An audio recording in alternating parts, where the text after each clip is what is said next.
Right behind me, I've got the 2026 Ram 1500 Tradesman Warlock. Let's do a walk around on this and see if it's actually worth it. Also, if you guys are new here, my name is Jason and I do reviews on vehicles just like this here in Canada. And this Warlock does have quite a few options added to it, so I'm going to throw up the window sticker here so as I walk around the truck, you will notice all of these. Alright, let's start things off in the front of this Tradesman Warlock. So you will notice a lot of different bits and pieces as this does have different features added onto it. So on the bumper area here, you do have a full black bumper, so it's not body color. You do have the front recovery hooks, the front safety sensors, the radar sensor in the middle, also the LED fog lights in the corners, and then you get into the grille area. Now this whole grille area is in gloss black other than this middle portion here, but the surrounding trim pieces are in gloss black, which I love, and even the centerpiece here. And then you have the massive Ram letters. Now here, normally, depending on the trim that you do pick, you will have a front facing camera, but the grille in general,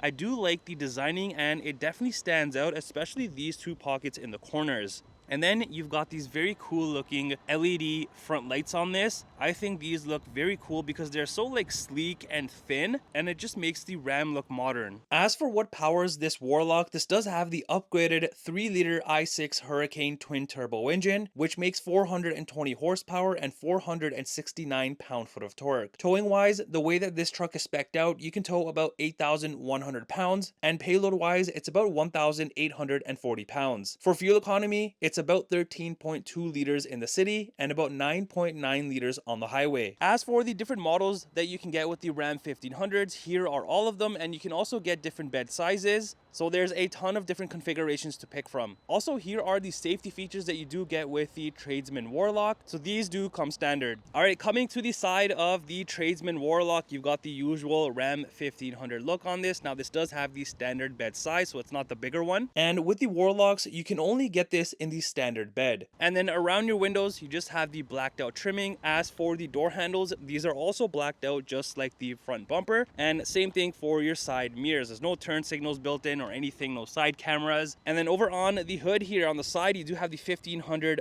Hurricane badging because this does have the upgraded engine. And then on the side, you do have the Ram letters in black. And then you move to these wheels. These look pretty good. I love the matte black finish on this. And these are your 18-inch wheels, which are paired with these beefy 33-inch tires. And if I do take a step back, you can see, I think it fits perfect with the Warlock name. With the Warlock, you also get the Bilstein front and rear shocks. There's also the underbody skid plates and the E-Locker rear axle. Now let's head to the rear, and another thing that you will notice on the back here is the Warlock decaling right there.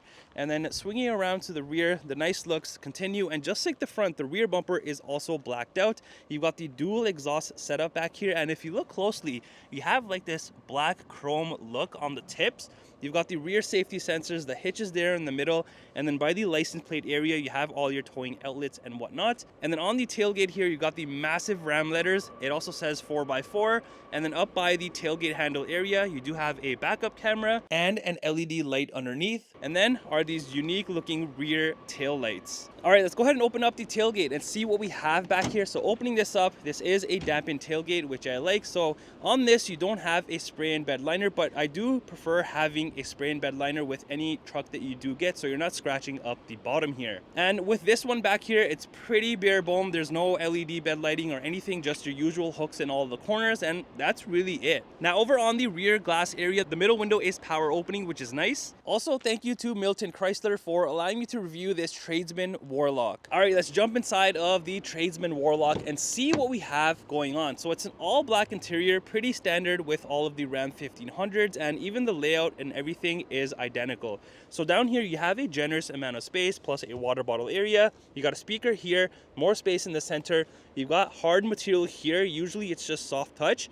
But even up here, you have the hard material, and then even in here. So there's just plastic everywhere on this door trim, because normally on the Ram 1500s, depending on the trim, you do have soft touch here, here, and in the middle, but all of this is plastic. And even this trimming here, it's just plastic. The only thing that sticks out is the door handle and kind of like this satin chrome finish. All right, now let's check out the seats. So the interior seats are in cloth, but it's not all that bad, because as you can see in the middle here, you've got the nice designing on both the sections here. So that does stand out. Plus you do have like this contrast stitching, which I do like. And another thing that's nice back here is you do have the centerpiece that does fold down, revealing your cup holders back here. And also, if you go ahead and lift up the rear seat, you have a ton of room that opens up. Obviously, if you pull that up as well, it's just open space everywhere. And one thing that I do love that Ram does is you do have these nice looking in-floor storage bins, which you can definitely utilize. This whole thing does come out if you do want to wash it, plus you do have like a ruler here. All right, I'm going to jump inside here and show you the legroom and the headroom. All right, so entering inside, this is a Ram, so you have a ton of space. As you can see, even if this seat comes a little bit more back, you still have a ton of legroom back here. Now, in terms of the headroom, I'm in a pickup truck. Look at how much space I have, and I do like how this kind of goes into the roof line here. I'm wearing a hat for reference. I'm 5'11", and I'm pretty good back here. Now, behind the driver and the passenger seats, I love how it's all just the fabric trimming. There's no plastic or anything. Plus, you do have these storage pockets on both of the seats. Now, over on the rear console area, this does have the bench seating up front, so you really don't get much back here, other than, of course, some space in the middle and, of course, your vents on the sides. All right, let's jump to the front and see if anything is different compared to the rear.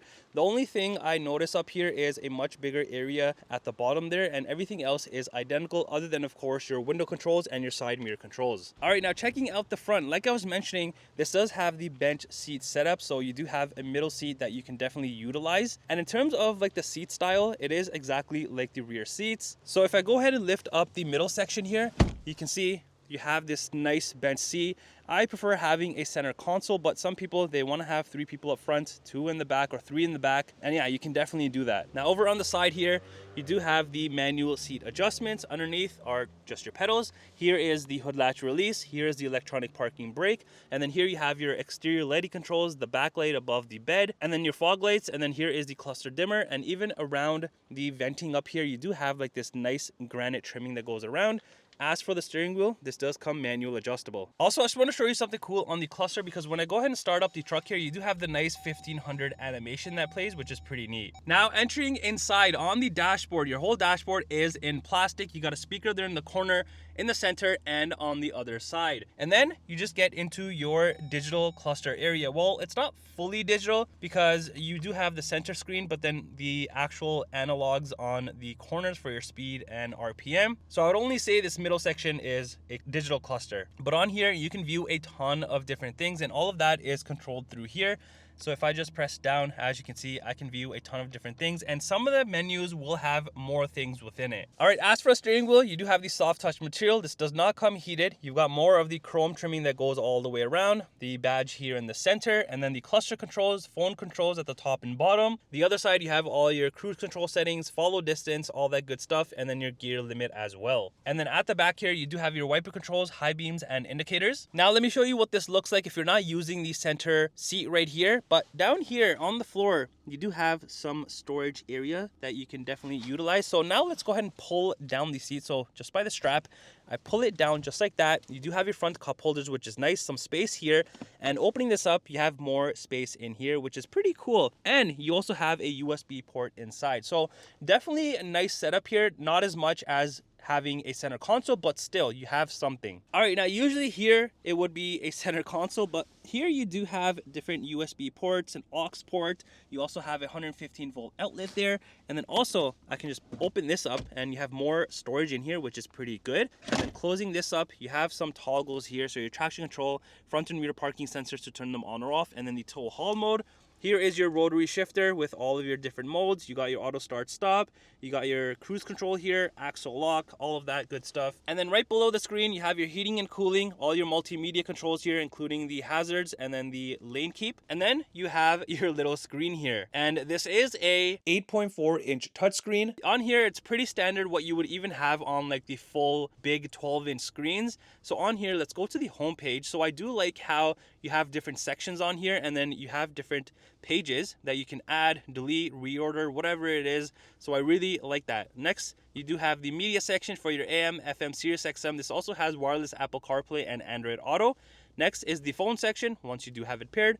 Now moving to the vehicle section here, you have 2 sections up top, the controls and settings. So on the controls, you have your screen off, and then just your rear camera here, and you can also zoom in and zoom out, which is pretty neat. Now exiting out of this here and then going under the settings, this is just your usual stuff that you have on any vehicle, and you can customize it to your liking. And then lastly, you do have the different apps here. So you got your favorites, recents, categories, and you can go through all of these here, or you can just see all of them and then you can just scroll down right here. Also, if you look on the top, on the dashboard here, you do have some space, a 12-volt outlet, and it also says RAM. Now, moving up top here, you do have a few controls. So you have your interior lighting controls, you've got your rear power sliding window control, assist, SOS, and if I push this down, this is where you put your sunglasses. Also, the driver visor does not have a mirror if that's something that matters to you. And here's a key fob for the Tradesman Warlock. It's your usual RAM key. All right, let's come around to the passenger side and let me show you what you get on this side. So on the dashboard here, you have this massive open area of space that you can definitely utilize.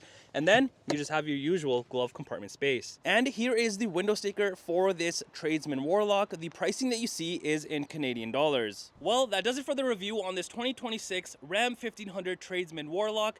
Let me know in the comments down below, what do you think of this? Do you think it's worth it?